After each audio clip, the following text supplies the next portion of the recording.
Teknopat'tan herkese merhaba, ben Recep Baltaş. Bugün sizler birlikte Mount & Blade oyununun geliştiricisi Tailworld'un kurucusu Armağan Yavuz ile birlikteyiz. Kendisine oyun hakkında sorular soracağız ama hepinizin merak ettiği ilk soruyu sorarak başlamak istiyorum. Oyun ne zaman çıkacak Armağan Bey?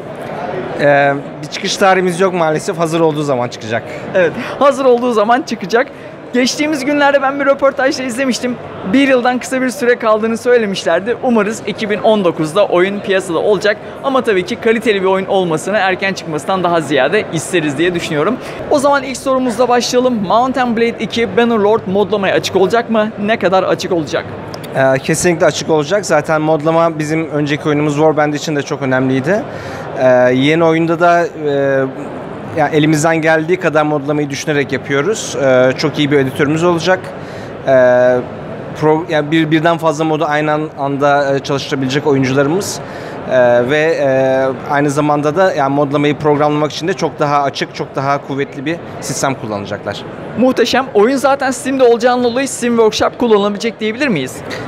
Yani şu an henüz orada bir çalışmamız yok ama %99 evet olur. Süper. Yeni oyunda eski oyunlardan neleri tutuyorsunuz, neleri bıraktınız, neler değişiyor? Aslında yani hemen hemen her şeyi tutuyoruz bir bakıma ama her şeyi bir yandan da geliştiriyoruz. Yani daha gelişmişini yapıyoruz. Yine oyunumuz açık bir dünyada yer alıyor.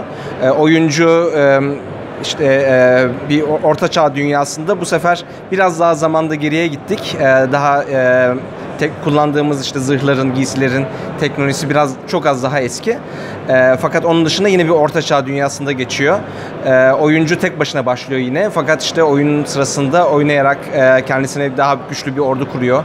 Krallıklara katılabiliyor, güçlenebiliyor. Hatta daha sonra ileride kendisi bir hükümdar olup belki dünyayı ele geçirmeye çalışıyor. Bunların hepsi var. Bütün buralarda eski oyunda şöyle bir fark var diyebiliriz. İlk oyunumuz çok iyi tepkiler aldı. Yani çok sevenleri var. Fakat birazcık böyle içine girmesi zordu. Yani o mesela başlayıp da tam oynayamayıp bırakanlar oluyordu ya da bazı oyuncular mesela forumlara girip bilgi almak zorunda kalıyorlardı falan. Şimdi yeni oyunda bunları düzeltmek istiyoruz ve oyunun daha ilk başından itibaren daha böyle oyuncuyu kucaklayıcı, her şeyi açıklayıcı, oyuncunun böyle fazla böyle hırpalanmadan oyunu öğrenip hemen keyif almaya başlayabileceği bir oyun yaratmak istiyoruz. Orada çok büyük bir gelişme var diyebilirim. Evet. Ya oyunun başlangıcında bir ders aşaması da olacak söyleyebilir miyiz? Tabii oyunun ilk başlangıcında ders aşaması olacak. Küçük böyle bir görevler ve bir hikaye arka planı olacak. Daha sonra yani oyuncu yine bizim çok sevdiğimiz açık oynanışa girebilip kendi hikayesini kendisi yazacak. Fakat bunu yaparken yani biz çok daha onun biraz daha elinden tutup nasıl yapacağını da göstereceğiz, yani neler yapması gerektiğini de göstereceğiz. Mükemmel, sabırsızlanıyoruz. Peki role playing ve hikaye unsurlarına ne kadar önem verilecek? Çok ciddi bir böyle yeni bir karakter yaratma sistemimiz ve karakter sistemimiz var. Yaklaşık 18 tane değişik yeteneğimiz var. Her yeteneğin kendi başına bir yetenek puanı var ve deneyim puanı var. Her yeteneği tek tek oyuncular kullanıp geliştirebiliyorlar. Böyle jenerik bir sistemi yok, mesela seviye atlama sistemi yok. Onun yerine bence çok daha ilgi çekici olan böyle bir sistemimiz var. Mesela oyuncu ticaret yaparak ticaret yeteneğini geliştiriyor. Savaşarak savaş yeteneğini geliştiriyor. At üzerinde savaşırsa at yeteneğini geliştiriyor. Ata binme yeteneğini geliştiriyor. Ayakta savaşırsa atletizm yeteneğini geliştiriyor gibi. Her yeteneği geliştirmek için onu kullanması gerekiyor. O yüzden böyle bir karakter sistemimiz çok güveniyoruz, böyle çok hoşumuza giden bir karakter sistemi var. Çok iyi de geri dönüşler alıyoruz. Bunun dışında bizim oyunumuzun hikaye kısmında yine böyle çok zengin bir dünyamız yaratıyoruz.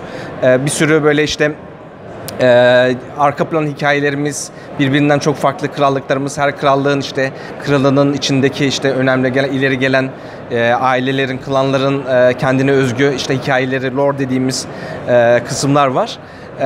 Bunlarla çok mümkün olduğu kadar zenginleştirmeye çalışıyoruz.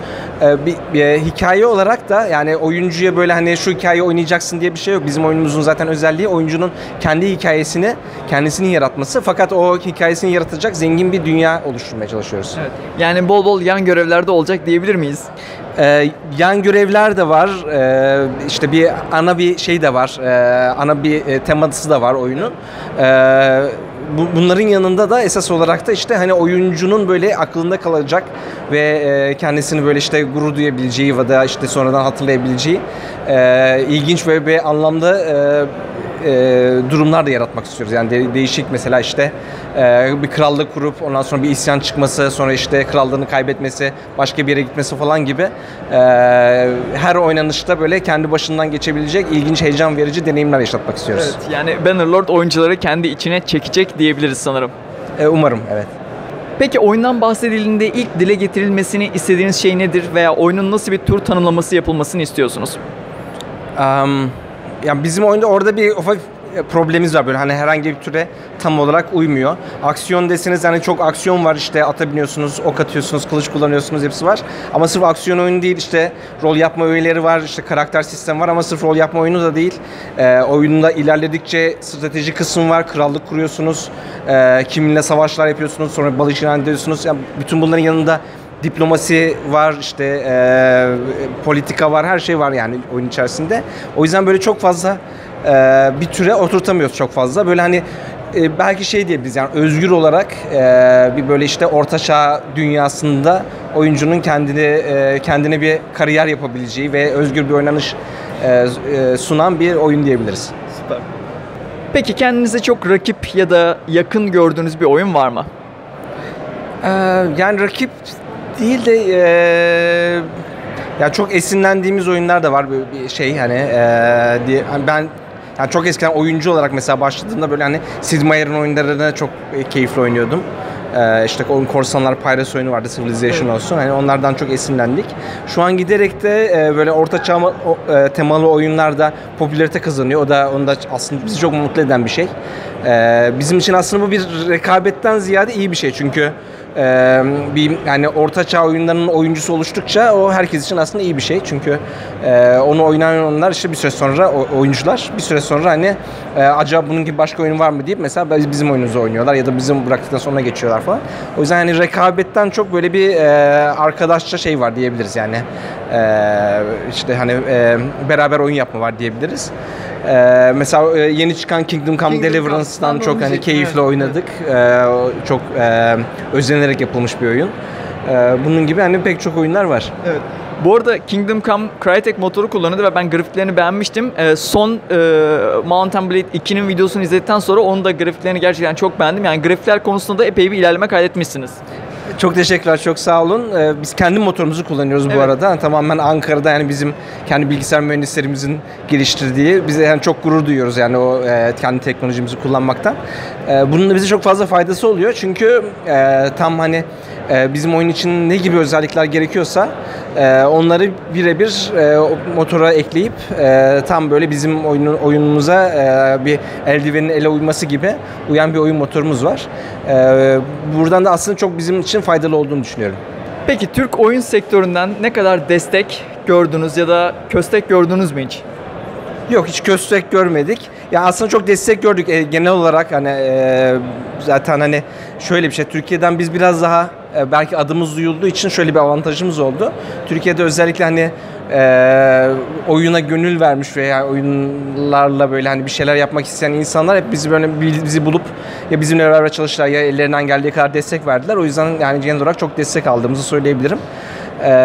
Genel olarak yani bir de şöyle bir şey oldu yani mesela ben aslında hani oyun geliştirmeye bayağı oldu yani hani başlayalı. Evet. Daha seneler önce aslında çok daha zordu. Şimdi hani internet olsun işte değişik başka olanaklar olsun. Bunların yardımıyla aslında Türkiye'de de oyun geliştirmek çok daha kolaylaştı. O yüzden hani bu konuda da ilgilenen arkadaşlar varsa hani bizimle olsun başkalarıyla olsun hepsini yani cesaretlendirmek isterim. Hani bir şey diye düşünmesinler işte hani biz yapamayız diye düşünmesinler, yapabilirler. Türkiye'de çok rahatlıkla çok güzel oyunlar yapabiliriz. Süper, teşekkürler. Peki çok isteyip de Bannerlord'a ekleyemeyeceğiniz bir özellik var mı? Çok isteyip de ekleyemeyeceğimiz özellik. Yani zaman içerisinde ileride eklemeyi düşündüğümüz özellikler var. Mesela gemi savaşları ve hani denizcilik özelliğimiz şu an yok. Co-op'la ne yapacağız bilmiyoruz. Mesela co-op özelliği çok istendi. Ama böyle hani teknik olarak zorlayıcı bir özellik. O yüzden çok muhtemelen en azından çıkışta öyle bir özellik olmayacak. Bunları zaman içerisinde artık DLC'lerle olsun, işte genişleme paketleriyle olsun belki zaman içerisinde ekleyebiliriz ama çıkışta en azından böyle hani bir takım özellikleri ekleyemeyeceğiz. Evet. Peki çıkacak DLC'ler konusunda bir rakam var mı? Yok, yani şu an biz daha çok uzun vadeli plan yapmamaya çalışıyoruz. Evet. Şu an önümüzdeki maçlara bakıyoruz. Önümüzdeki oyunun çıkışına bakıyoruz esas olarak. Oraya konsantre olmuş vaziyetteyiz. Bunu yaptıktan sonra umarım hani çok güzel yine aklımızda bir takım fikirler var, yani çok güzel projelerimiz var ama zaman içerisinde yapacağız. Evet. Şimdi ben tabii daha çok hep oyunları test amaçlı kullandığımdan dolayı biraz da kendim teknik soru sormak istiyorum açıkçası.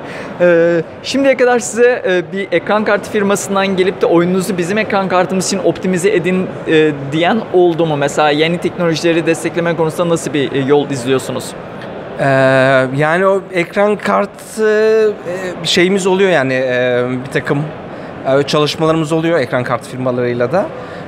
Genel olarak böyle hani olumlu çok esas genel olarak hani destek buluyoruz ve ileri teknolojileri deneme fırsatımız oluyor. Hani ben şey diye, yani şu an için daha bir açıklama yapmak için çok erken, evet. Belki de yani teknoloji olarak da bence hani şey olacak, çıkışımızda ve belki daha sonra daha önce böyle hani bir ilginç duyarılarımız, şeylerimiz olacaktır mutlaka. Süper. Merak edilen konulardan bir tanesi de bildiğim kadarıyla oyunun sistem gereksinimleri halen daha açıklanmadı. Optimizasyonu nasıl olacak acaba? Alt seviye sistemlerde de çalışabilecek mi? Zor yerden soruyorsunuz. Yani çok net bir şey onunla yine söylemek için henüz erken. Yine arkadaşlarımız oyunu mümkün olduğu kadar optimize etmek için, işte çeşitli platformlarda çalıştırmak için ellerinden geleni yapıyorlar ama tabii hani belli bir noktaya kadar, mesela hani çok zayıf makinelerde çalıştırabilmek de bir noktadan sonra artık çok mümkün olmuyor. Yani bu orta düzey diyebiliriz, yani böyle hani şey yapmayacağız kesinlikle, hani sadece en yeni en süper makinelerde çalışacak yapmayacağız. Daha kullanıcılara hani dost bir özellik olacak. Ama tabii yani mesela işte 6-7 senedir 10 senelik makineleriniz varsa belki çalışmayabilir, yani o konuda bir garanti şu an veremiyoruz. Çıktığında bakacağız. Evet. Oyun daha çıkmadan tabii ki dosya boyutu değişebilir ama şu an bir şey var mı? Belli bir rakam var mı acaba? Arkadaşlara sormamız. Yani şu an biraz büyük aslında. Şu an yani oraları çok optimize etmediğimiz için dosya boyutlarımız biraz büyük. Şu an böyle hani yanıltıcı olur söylemem. Biraz da korkutucu, evet. Olur. Ne kadar olduğunu söylemem. Yine çıkınca söyleyelim. Doğru. Zaten dağıtılmadan önce oyuna bir de sıkıştırma uygulanacak. Evet. Gerek ses dosyaları, görsel dosyalar epey bir sıkıştırılacak. Yani umarız boyutu yine kabul edilebilir seviyelerde olur ama ben dosya boyutundan çok şikayetçi değilim artık. Çünkü hem internet hızlandı hem de dosya boyutu büyük olduğu zaman oyundaki görsellerin daha kaliteli olacağını biliyoruz hepimiz. O yüzden o konuda çok bir çekincem yok. Son bir soru soracağım o zaman. Elinizdeki oyun motorunu lisanslıyor musunuz? Lisanslıyorsanız belki Türk geliştiricilere bir avantaj sağlar mısınız? Yani zaman içerisinde olabilir. Şu an onu yapmıyoruz. Çünkü yani öyle bir ona da bir böyle bir ekip ayırmak lazım esasında, evet. Oraya girmek için. Bir de şu an zaten halihazırda yani çok iyi, çok gelişmiş oyun motorları var. İşte Unity olsun, Unreal olsun. Hani bunlarla rekabete girmek de biraz ciddi bir karar. O yüzden şimdilik öyle bir şey yok. Zaman içerisinde olabilir tabii. Ama ona tekrar bakacağız yani. Arman Bey, sorularımızı cevapladığı için teşekkür ediyoruz. Ben teşekkür ederim. Çok sağ olun. Umarız Bannerlord da kısa sürede aramızda olur. 2019'da artık oyunu bekliyoruz. Bir başka videoda görüşmek üzere. Kendinize iyi bakın.